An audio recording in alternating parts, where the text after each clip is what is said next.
दोस्तों हाल ही में Indian railway से जुड़े एक काफी बड़े स्कैम का खुलासा किया गया है और दोस्तों ट्रेनों के टिकट से जुड़ा ये स्कैम इतना बड़ा है कि इसके बारे में जानने के बाद आप भी हैरान रह जाओगे। तो जैसा कि हम जानते हैं कि ट्रेनों में लगने वाली टिकटों को लेकर हमेशा मारामारी देखने को हमें मिलती है, यानी कि पैसेंजर्स के द्वारा ट्रेनों के कंफर्म टिकट को बुक कराने के लिए नए नए तरीकों का इस्तेमाल किया जाता है और हम जानते हैं कि कई प्रकार के तरीके अपनाने के बाद भी लोगों को ट्रेन की कंफर्म टिकट नहीं मिल पाती है। लेकिन दोस्तों आज ट्रेनों की टिकटों को लेकर एक ऐसा स्कैम निकलकर सामने आया है जिसके बारे में जानने के बाद आपको पता लगेगा कि लोगों को ट्रेन की कंफर्म टिकट क्यों नहीं मिल पाती है। तो कई बार आपने देखा होगा कि जब आपको ट्रेन की कंफर्म टिकट नहीं मिल पाती है तो आपको मजबूरी में जो ट्रेन की टिकट होती है उसको महंगे दामों पर ब्रोकर से खरीदना पड़ता है, क्योंकि ऐसा बताया जा रहा है कि ब्रोकर के द्वारा किसी भी प्रकार से या फिर किसी इलीगल तरीके को इस्तेमाल करके जो ट्रेन की कंफर्म टिकट होती है उनको पहले ही बुक कर लिया जाता है। ऐसे में जो रियल में ट्रेन के पैसेंजर्स होते हैं वो ट्रेन की कंफर्म टिकट बुक नहीं कर पाते हैं, इसी कारण उनको काफी महंगे दामों में ट्रेन की टिकट को ब्रोकर से खरीदना पड़ता है। लेकिन अगर बात करें उस बड़े स्कैम के बारे में जिसकी जानकारी फिलहाल निकलकर सामने आ रही है, तो मैं आपको बता दूं कि एक रेलवे की टीम के द्वारा गुजरात के सूरत में रहने वाले एक ब्रोकर के ऑफिस में छापा मारा गया और इस छापे में कुछ ऐसी जानकारियां निकलकर सामने आई है जिसके बारे में जानकर आप हैरान रह जाओगे। और दोस्तों ट्रेन में सफर करने वाले हर एक यात्रियों को इससे जुड़ी जानकारी जरूर होनी चाहिए। बेसिकली रेलवे की इस टीम ने राजेश मित्तल नाम के एक ब्रोकर और उसके कई साथियों को पकड़ा है। बेसिकली इस व्यक्ति ने सूरत के एक पॉश इलाके सिटी लाइट में अपना ऑफिस बनाया हुआ था और आप ये जानकर चौंक जाओगे कि इस व्यक्ति के द्वारा एक इलीगल सॉफ्टवेयर का इस्तेमाल किया जा रहा था और इस इलीगल सॉफ्टवेयर से इस व्यक्ति ने IRCTC के सिस्टम में 975 IRCTC के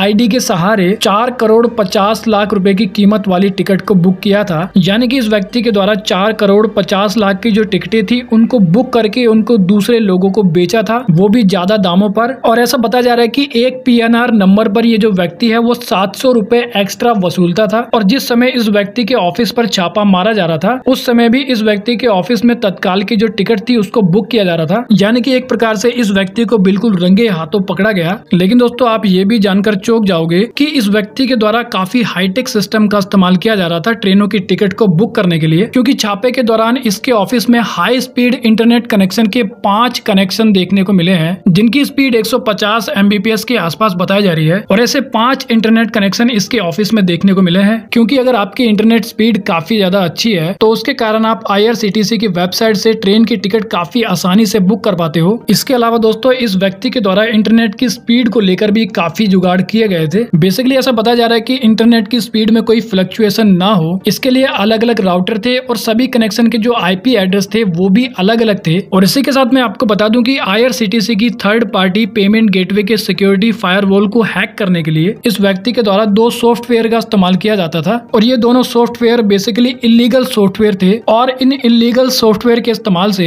IRCTC वेबसाइट के third party payment gateway security production farewell को चकमा देकर सिर्फ एक क्लिक पर ही टिकट बुक हो जाती थी। और पिछले 1 महीने में ही इन इलीगल सॉफ्टवेयर की मदद से 600 से भी ज्यादा टिकट को बुक किया गया। और जैसे कि मैंने आपको बताया कि अगर कोई व्यक्ति मजबूरी में इनसे टिकट खरीदता था तो उस व्यक्ति से ये एक PNR पर 700 रुपए एक्स्ट्रा चार्ज किया करते थे। और इसके अलावा जैसा मैंने आपको बताया था कि इस व्यक्ति के द्वारा इन इलीगल सॉफ्टवेयर की मदद से 4 करोड़ 50 लाख रुपए के टिकट को खरीदा था। इसी कारण ट्रेनों के टिकट से जुड़ा ये स्कैम काफी बड़ा स्कैम माना जा रहा है। लेकिन सवाल ये होता है कि इंडियन रेलवे की टीम के द्वारा इस ब्रोकर को आखिर कैसे पकड़ा गया। बेसिकली मैं आपको बता दूं कि जिन पैसेंजर्स के द्वारा इन व्यक्तियों से महंगे दामों पर टिकट को खरीदा था उन्होंने फिर ब्रोकर की जो जानकारी थी वो रेलवे टीम को दी थी और रेलवे की टीम को कई दिनों से इस प्रकार की जो जानकारियां है वो मिल रही थी। लेकिन चेकिंग के दौरान कई ऐसे मामले निकलकर सामने आए जहां पर ट्रेन में सफर करने वाले यात्री यह भी नहीं बता पाए कि टिकट को कहां से और कैसे बुक किया गया था। इसके बाद रेलवे की टीम के द्वारा काफी तेजी से जांच करना शुरू किया गया और सबसे पहले रेलवे की टीम के द्वारा छोटे ब्रोकर से जानकारी ली गई। उसके बाद रेलवे की टीम को इस पूरे नेटवर्क के बारे में पता लगा और फिर गुजरात के सूरत में राजेश मित्तल नाम के इस व्यक्ति के ऑफिस पर छापा मारा गया और इसको पकड़ा गया। तो जैसा कि दोस्तों हम कहते हैं कि ट्रेनों में भीड़ भाड़ ज्यादा होने के कारण लोगों को कंफर्म टिकट नहीं मिल पाती है, लेकिन इसके बाद का जो बड़ा कारण है लोगों को ट्रेन की कंफर्म टिकट ना मिलने का, वो कहीं ना कहीं दोस्तों हम इन ब्रोकर को भी मान सकते हैं। और ऐसे में अगर आपको भी कोई ब्रोकर महंगे दामों पर टिकट बेचता है तो आप उसकी जो जानकारी है वो रेलवे को शेयर कर सकते हैं ताकि इन ब्रोकर के नेटवर्क को जल्द से जल्द खत्म किया जा सके। तो वेल दोस्तों इस वीडियो में इतना ही। I hope you like the video. तो फिर मिलेंगे अगली वीडियो में, जब तक के लिए जय हिंद।